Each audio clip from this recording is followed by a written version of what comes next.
9वीं सदी का यूरोप, जहां धर्म और राजनीति एक दूसरे से गहराई से जुड़े हुए थे। इसी समय में एक ऐसी कहानी हुई जिसने कैथोलिक चर्च और उसके अनुयायियों को हिला कर रख दिया। ये कहानी है पोप फॉर्मोसस की, जिनके फैसले इतने विवादास्पद थे कि उनकी मृत्यु के बाद भी उन्हें न्यायालय में घसीटा गया। आइए जानते हैं पोप फॉर्मोसस की पूरी कहानी। फॉर्मोसस का जन्म 816 ईस्वी में रोम में हुआ। एक बुद्धिमान और प्रभावशाली व्यक्ति होने के कारण उन्हें चर्च में उच्च पदों पर नियुक्त किया गया। 863 ईस्वी में उन्हें बल्गेरिया का आर्चबिशप नियुक्त किया गया, लेकिन यह नियुक्ति उनके लिए विवादों की शुरुआत साबित हुई। बल्गेरिया के आर्चबिशप के रूप में फॉर्मोसस ने रोमन चर्च का प्रभाव बढ़ाने की कोशिश की, लेकिन कॉन्स्टेंटिनोपल के पितृसत्ता फोर्टियस ने उनके खिलाफ विरोध किया। फॉर्मोसस को ये पद छोड़ने के लिए मजबूर किया गया।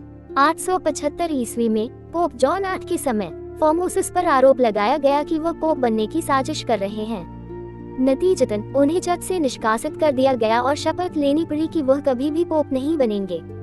हालांकि 891 ईस्वी में फॉर्मोसस पोप बन गए, लेकिन उनके फैसले चर्च और राजनीति दोनों में हलचल मचाने वाले थे। पोप बनने के बाद फॉर्मोसस ने कई ऐसे फैसले लिए जिन्होंने चर्च और राजनीति में विवाद पैदा किया। पहला, उन्होंने जर्मनी के सम्राट अर्नल्फ को बुलाया और उन्हें इटली पर आक्रमण करने के लिए प्रोत्साहित किया। दूसरा, उन्होंने स्पोलेटो राजाओं का विरोध किया। तीसरा, उन्होंने अपने पूर्ववर्तियों के निष्कासित पादरियों को फिर से नियुक्त किया।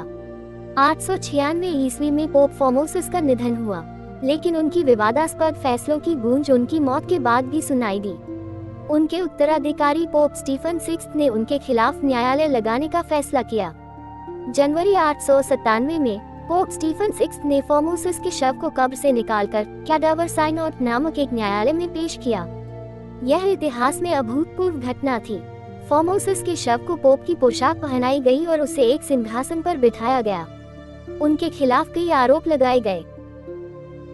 फॉर्मोसस, तुमने अपने पद का दुरुपयोग किया और चर्च के कानूनों का उल्लंघन किया। तुमने पवित्र शपथ तोड़ी। तुम्हारे अपराधों का जवाब दो। शव के स्थान पर एक डीकन ने उनके जवाब दिए, लेकिन ये स्पष्ट था कि न्यायालय केवल बदले की भावना से प्रेरित था। पोप स्टीफन 6 ने फॉर्मोसस को दोषी ठहराया। उनकी पवित्र पोप पदवी छीन ली गई। उनकी 3 अंगुलियों को, जिनसे आशीर्वाद दिया जाता था, काट दिया गया। शव को कपड़ों से वंचित कर टिबर नदी में फेंक दिया गया। कैडावर साइनोड ने पूरे यूरोप में चर्च की बदनामी कर दी।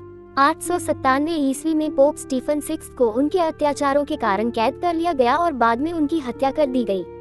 आने वाले पोप्स ने फॉर्मोसस के फैसलों को फिर से मान्यता दी और उन्हें चर्च का हिस्सा बनाया, लेकिन ये घटना हमेशा के लिए चर्च के इतिहास में काला धब्बा बन गई। पोप फॉर्मोसस और उनके विवादित फैसले इतिहास में हमें ये सिखाते हैं कि सत्ता और राजनीति का खेल धर्म को भी कलंकित कर सकता है। उनकी कहानी हमें सोचने पर मजबूर करती है, क्या धर्म और राजनीति को अलग रखना संभव है? Thank you for watching. If you enjoyed this video, don't forget to like, share and subscribe to The Obscure Historian for more such fascinating stories.